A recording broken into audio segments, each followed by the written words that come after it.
But he isn't a 17-year-old boy. He's 107 years old.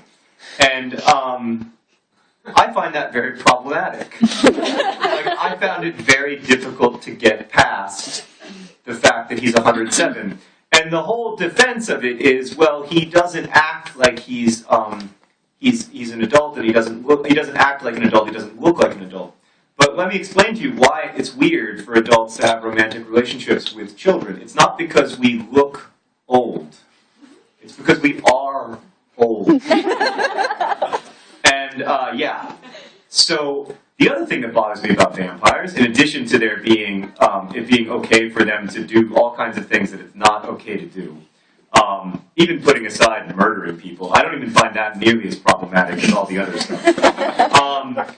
The other thing that really bothers me about vampires is that they are immortal, but that they live on Earth, and this is not possible. This is not a thing. That doesn't exist. There is no such thing as a forever on Earth. Like, the sun is going to blow up, and the Earth will cease to exist. And what will become of the vampires then? Will they live inside the sun?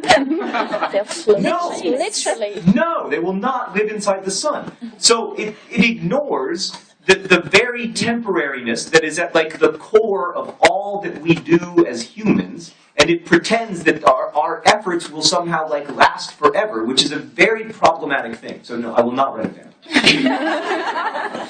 So, ich würde sagen, letzte Frage. John hat wirklich einen langen Tag, lange Tage hinter sich und fliegt morgen zurück. Last question, and then, danach hören wir noch kurz Brigitte Hofmeier, die noch einen kleinen Ausschnitt von Amsterdam liest, aus dem Buch, mit ihrer wunderbaren Stimme uns in diese Nacht begleitet. Also letzte Frage. Ja. Okay, so, I mean, Looking for Alaska was your first book ever, like the first one you published, right? But I was wondering, did you write other stuff before that, like stories that weren't published? Gab es schon vor dem Alaska-Buch schon vorher Sachen, die nicht veröffentlicht wurden?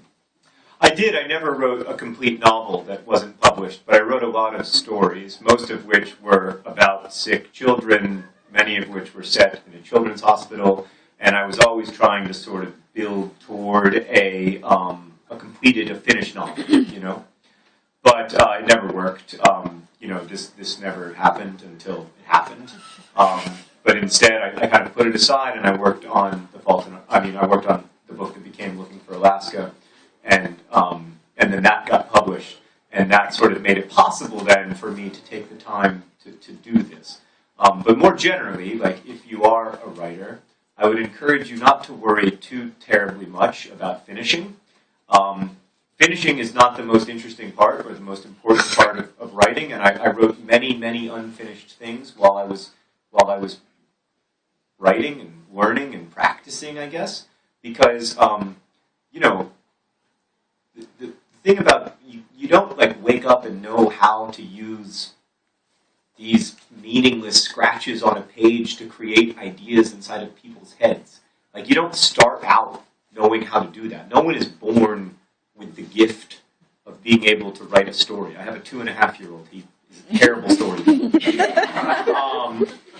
You learn it, and you learn it through practice and through trial and error, and especially through error, I think. And so I would encourage you to write and to give yourself permission to write without putting pressure on yourself to finish or to complete or to publish. There is world enough and time for that.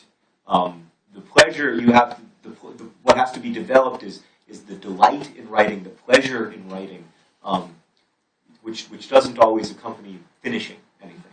So yeah, I would encourage you to just sort of keep going.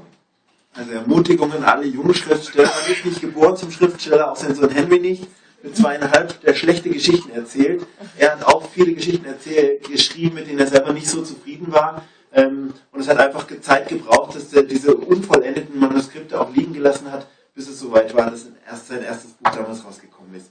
Ich sage an dieser Stelle schon mal herzlichen Dank an John Green. Thank you very, very much from all of us.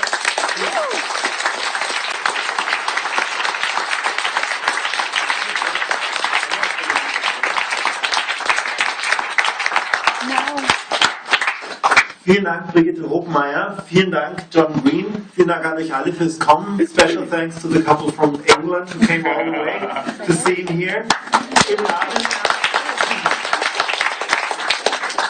Im Namen der... Sorry. I've been urged to give you this while everybody's still watching because everybody signed this. Oh, wow. I just wanted you to. Jeez. It's the It's other not way the around. Belgian flag. Yeah. It's awkward, yeah. That's amazing. Thank you so much. That's really great. Thank you, guys.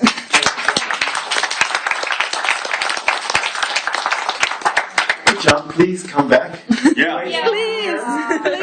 Und ja, danke im Namen der Buchhandlung Lehmkuhl und vom Hansen Verlag. Danke, dass ihr alle da wart, dass Sie alle da waren.